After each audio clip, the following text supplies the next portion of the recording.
Hi everyone, today I'm going to show you how to freeze pane in Excel. First, we click on View, Freeze Pane. From the drop down, you can choose Freeze Top Row. And the top row will be locked when you scroll the table up and down. To unfreeze pane, just go back to View, Freeze Pane, Unfreeze Pane. Now, the top row will be unfreezed. Now let's freeze the first columns of the table.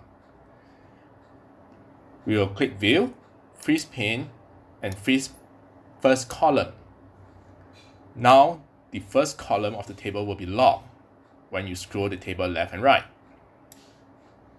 Let's unfreeze again.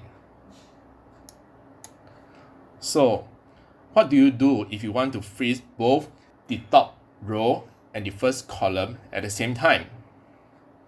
Well, we just click on cell B2 and go to View, Freeze Pane, and Freeze Pane.